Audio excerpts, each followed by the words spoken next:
Bonjour et bienvenue sur commentphotographier.com.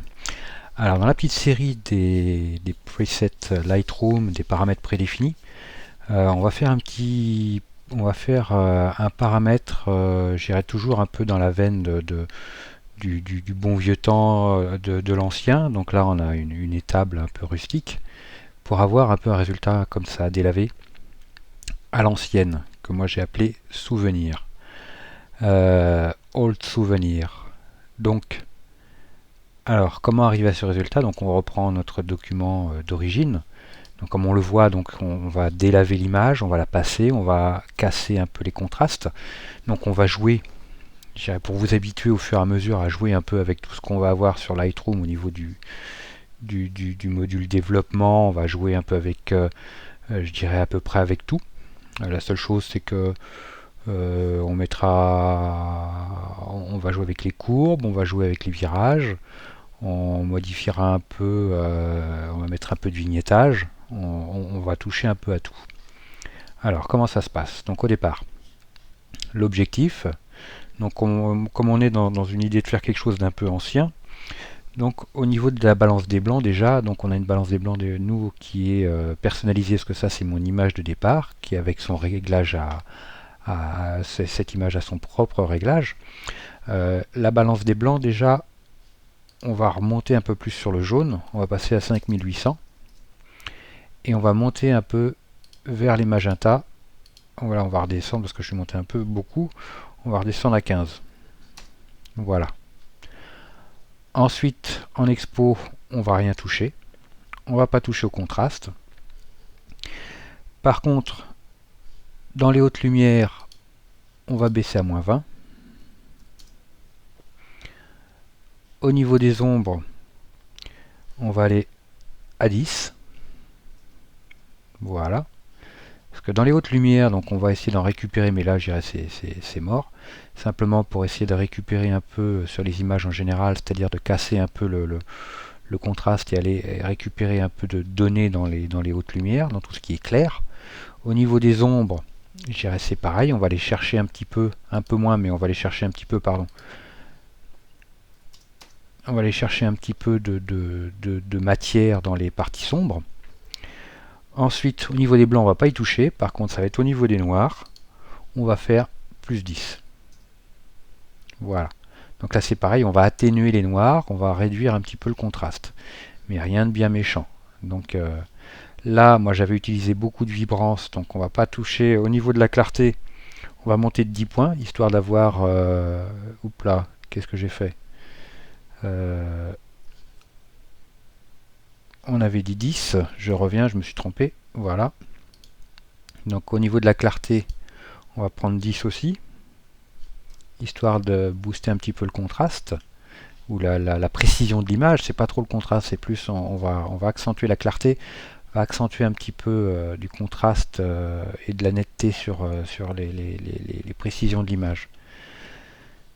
Au niveau de la vibrance, ben nous on va être à 0, parce qu'on est dans des trucs un peu anciens, donc on n'a pas trop de couleurs non plus, il ne faut pas que ce soit trop chatoyant. Et on va descendre la saturation à -30, là carrément. Voilà. Comme ça, on a quelque chose de beaucoup plus passé. Ensuite, au niveau de nos courbes, donc, on va adoucir notre image de manière conséquente. Donc, je vais,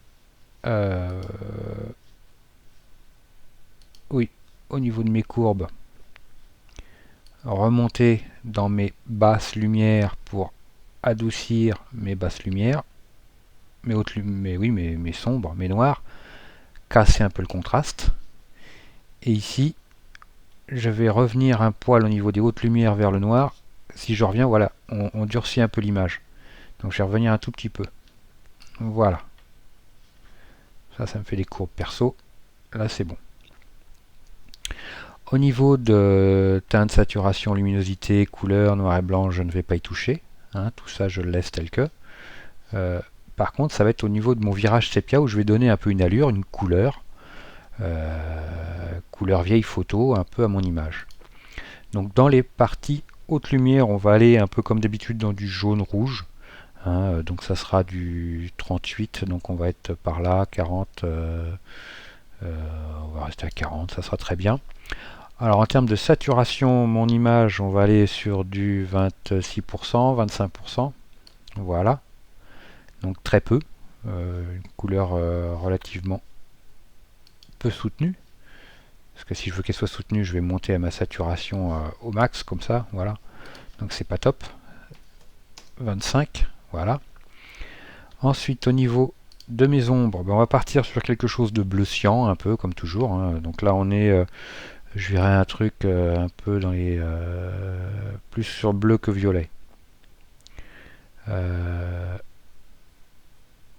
230, ça sera pas mal. Et avec une saturation un peu moins importante, 20%. On va monter à 25. Voilà, qu'on le sente quand même un peu plus. Voilà. Donc là on a notre image avec cette teinte un peu passée, un peu surannée. Netteté, bruit, tout ça, je vous laisse l'image telle qu'elle est. Ça, c'est tous les réglages de mon image d'origine, donc je n'y touche pas. Tout ce qui est profil et couleurs, c'est pareil, c'est l'image d'origine, donc j'y touche pas. Par contre, je vais rajouter un peu de vignettage. On pourrait éventuellement rajouter un peu de vignettage inversé. C'est une vieille image, donc on peut éventuellement penser à un peu de voile. On a ouvert l'appareil photo, la pellicule après un coup de voile. Ce genre de choses, ça serait faisable. Et du grain. Histoire de rajouter un peu de grain. Là, c'est la valeur, ça va être, on va dire, la densité du grain, s'il y en a beaucoup, pas beaucoup. Donc si je me mets ici, là, ça va faire beaucoup. Et en taille de grain, je peux avoir des gros grains ou des grains beaucoup plus petits. Hein, donc c'est pas la peine non plus d'y aller à la râpe, d'avoir d'avoir du tapioca ou des gros flocons sur l'image. Un tout petit peu de grain, ça suffira.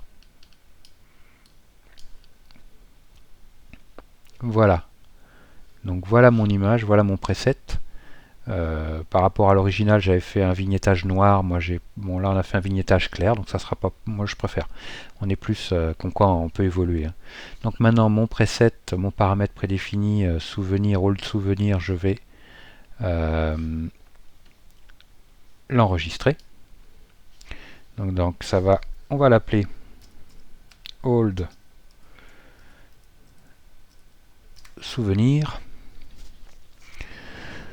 Donc ma balance des blancs, je garde. Les tonalités, je garde. Mes courbes de tonalité, je garde, bien sûr. Clarté, je garde. Netteté, je laisse. Traitement couleur, on n'en a pas fait. Mais bon, on va quand même prendre parce qu'on a tout ça. Virage partiel, on garde. Filtre gradué, filtre radial, on n'en a pas utilisé. Réduction du bruit, luminance, couleur, tout ça, c'est pareil, on va le laisser. Correction de l'objectif, je garde. Effet, je garde, parce que je viens d'en mettre. Et version du processus étalonnage, je garde. Donc je vais faire créer. Et voilà mon old souvenir qui vient d'apparaître. Donc maintenant, si je veux l'appliquer sur une autre image, par exemple mon cheval que j'avais fait avec mon caramel, il est là. Bon ben, old souvenir, boum, et voilà. Elle est pas belle la vie. Donc CTRL Z parce que je veux pas lui appliquer. Par contre sur une image comme celle-là, pouf, voilà, c'est voilà comment ça marche. Très bien. Eh bien merci, merci de m'avoir suivi sur cette vidéo, sur comment faire les paramètres prédéfinis.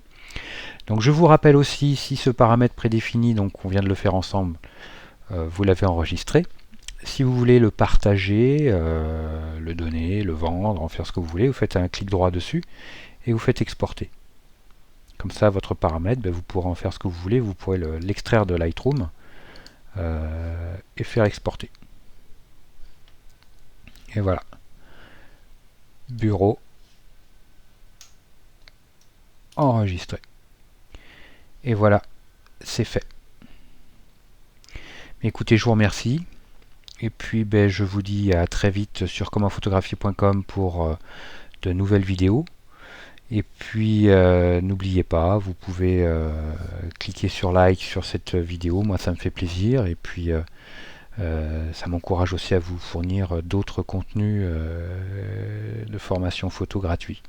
Et ça me fait très plaisir aussi de vous en fournir. Bon, j'ai vu que certains n'aiment pas les contenus payants, mais en même temps, bon, ça ne concerne pas la chaîne YouTube, c'est surtout le site commentphotographier.com que ça concerne. Mais de toute façon, c'est pas parce qu'il y a les contenus payants que ça empêche le contenu gratuit. J'ai cette vidéo en est encore la preuve. En tout cas, merci à toutes et à tous, et puis je vous dis à très vite. Au revoir.